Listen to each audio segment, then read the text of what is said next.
Boa noite. Uma pessoa morreu e outra ficou ferida durante um assalto a um posto de combustível em São Vicente. O posto fica na cidade náutica, em uma movimentada avenida, o que não inibiu nem um pouco a ação dos criminosos.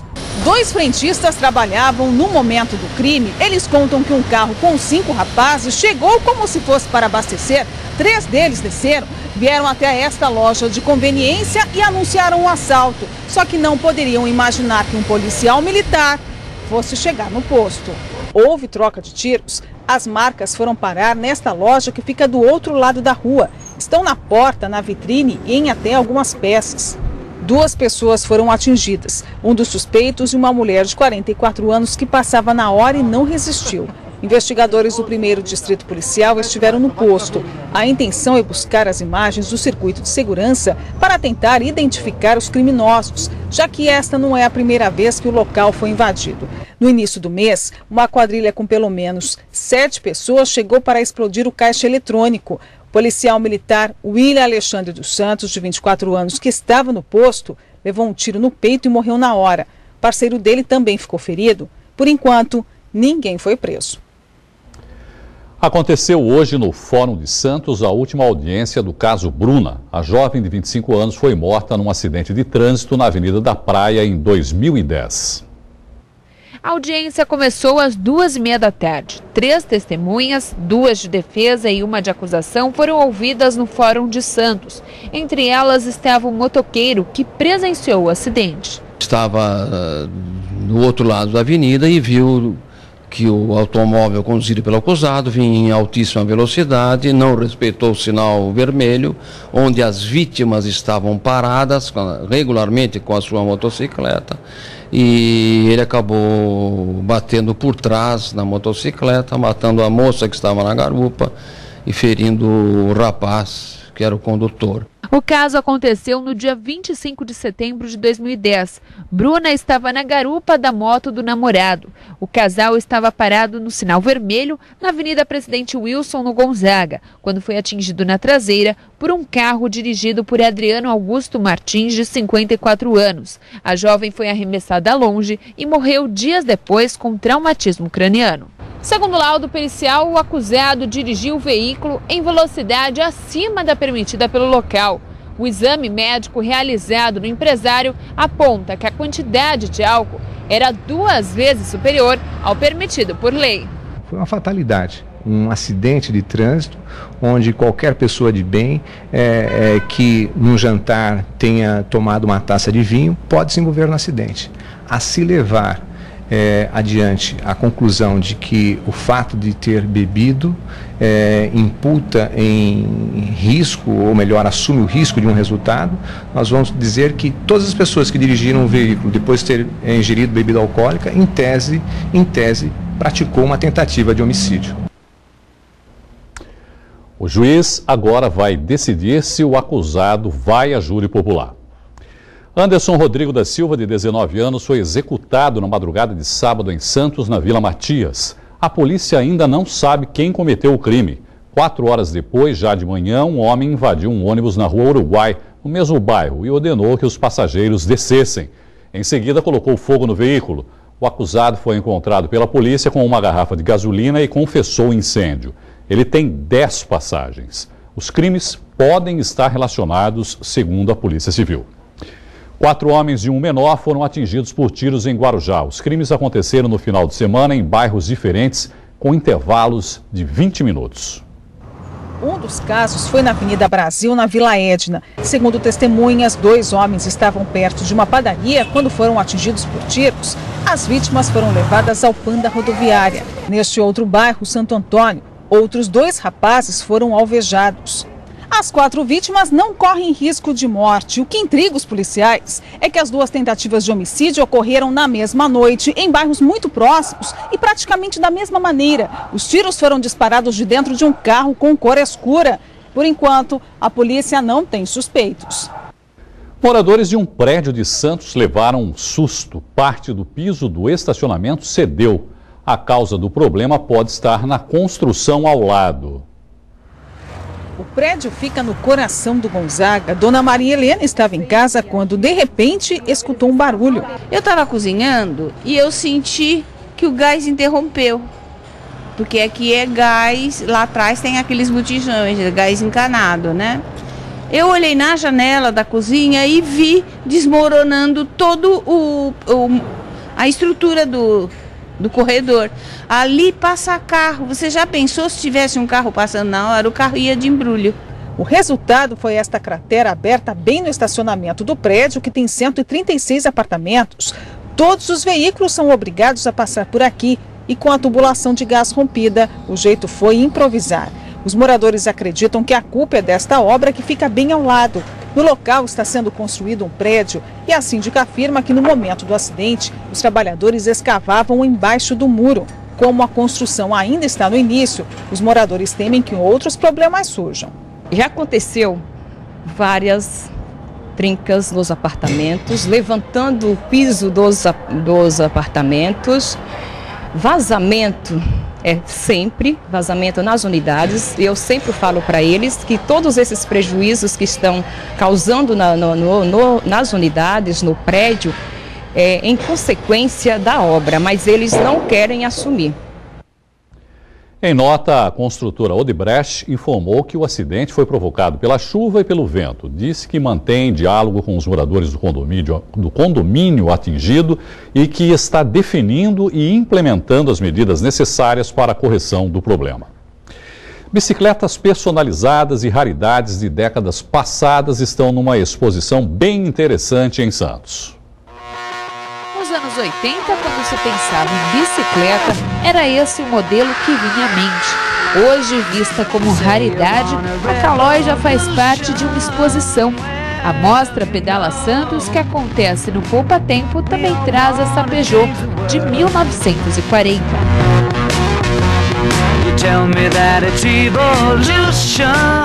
As bikes personalizadas atraem pela curiosidade.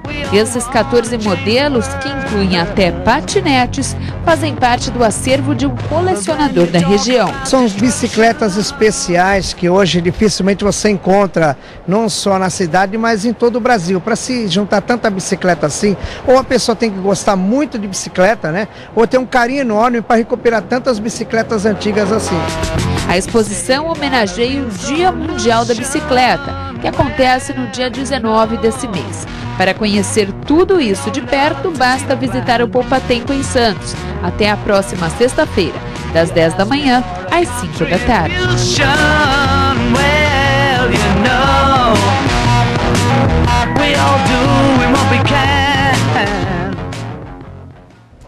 A seguir, as notícias do esporte em 2 minutos, a análise do jornalista Armando Gomes e mais uma rodada do Campeonato Paulista. Não saia daí que nós voltamos já.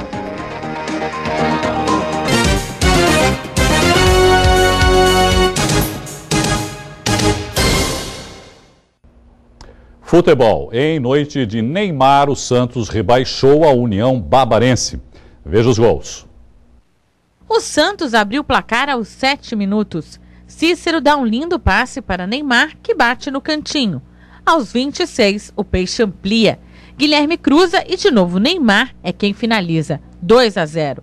Logo no começo do segundo tempo, o Santos marca o terceiro. Após o cruzamento de Patito Rodrigues e o inspirado Neymar manda para as redes. Aos 9 minutos veio o fim da goleada. René Júnior lança para o dono da noite, Neymar, que avança em velocidade e bate por cima do goleiro. Final em Santa Bárbara do Oeste, Santos 4, União Barbarense 0. Mesmo com a vitória, o alvinegro praiano continua na 4ª posição com 36 pontos. O Peixe volta a campo nesta quarta-feira contra o Flamengo do Piauí pela Copa do Brasil. A partida vai ser realizada na Vila Belmiro às 9h50 da noite. E para analisar a goleada do Santos e a participação de outros times chamados grandes na rodada, eu converso agora com o jornalista Armando Gomes. Armando, boa noite mais uma vez, obrigado por participar aqui conosco. Tá certo que o União Barbarense não é nenhum Barcelona, tá bem longe disso, né? É verdade. Mas há que se destacar essa atuação do Neymar nessa partida, marcando aí 4 gols, não é? Se minha mãe fosse viva, ela diria assim, tava com a macaca, hein? Porque na realidade ele estava inspiradíssimo. Ele não fez 4, né? Ele fez 5. teve um gol anulado, uma outra bola na trave. Uma bola na trave, é verdade. Ele jogou demais, né? Isso é para tapar a boca de muita gente. Isso que eu ia falar, mano, me parece assim, o Neymar me lembra aquele que diz, né, cutucar a onça com vara curta. Isso, eu usei. Assim, mexe com ele, aí ele resolve, né, falar, pera um pouquinho, vou dar um tapa-boca aí para todo mundo. É verdade, ele calou a boca de muita gente, que diziam que não era mais o mesmo, tal, com a cabeça pensando na Bruna, não sei o que lá, mas na realidade ele tapou a boca de todo mundo, né?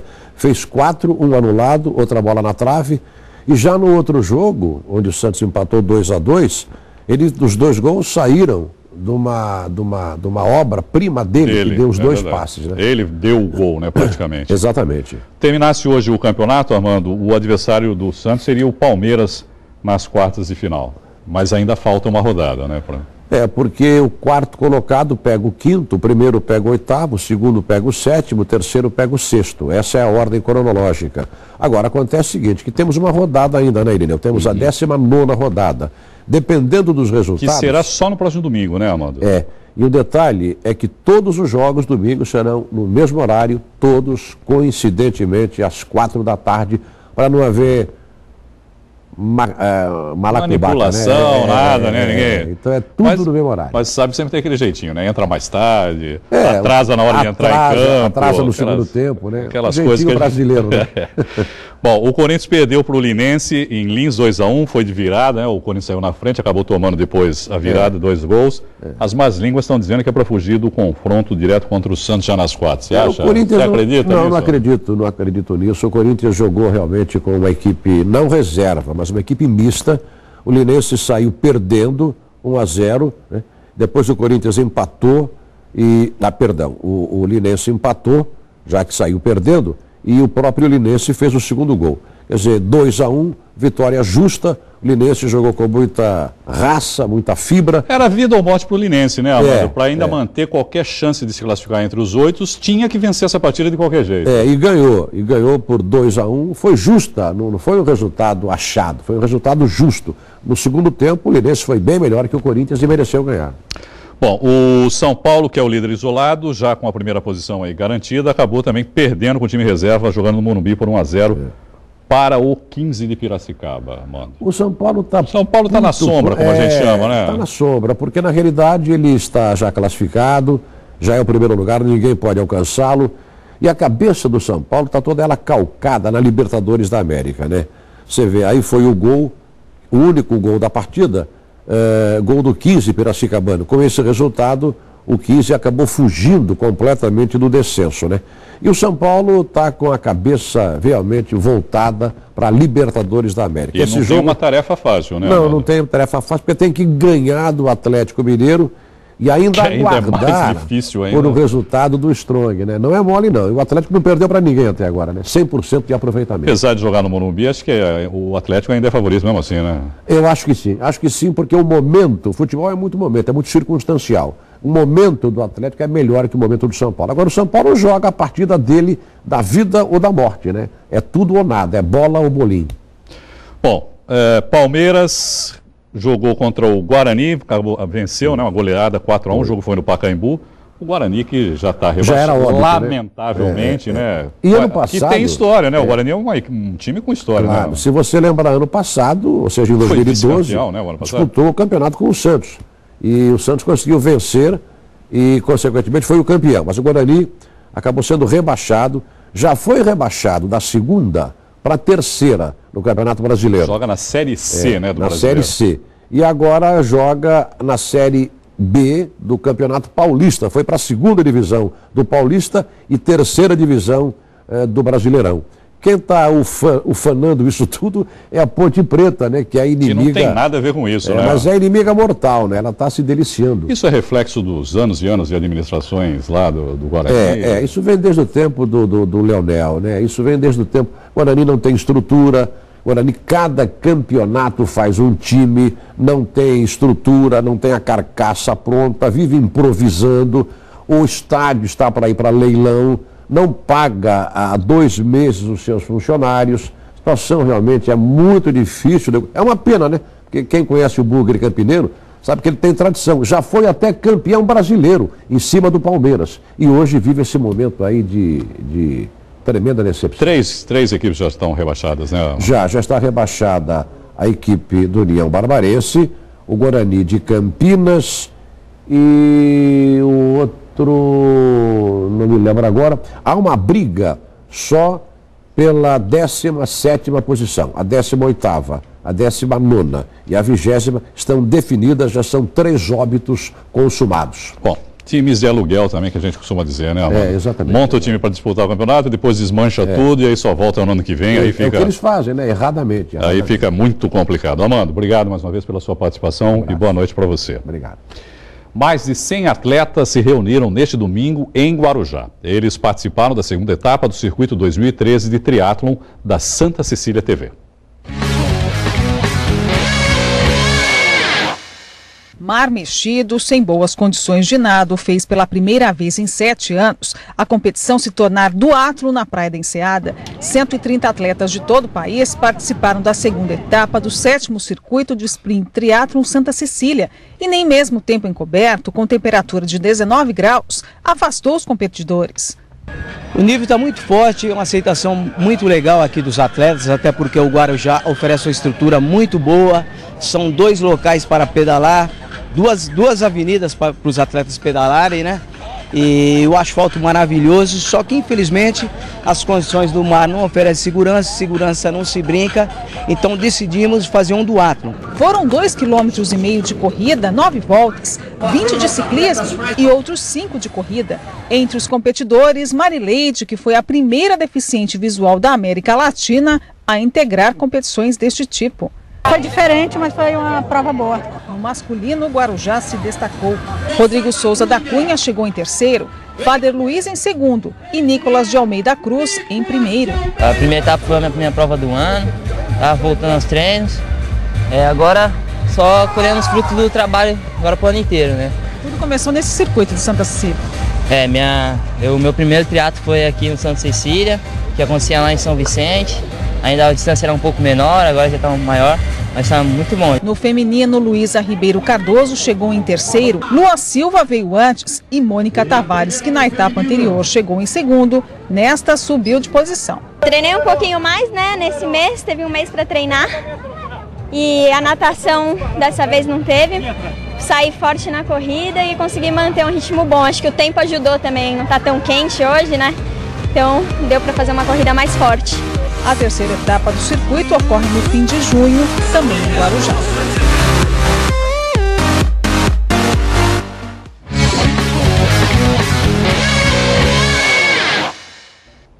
O Caderno Regional vai para mais um rápido intervalo e a seguir você confere as informações sobre a dengue na região. Não saia daí, nós voltamos já.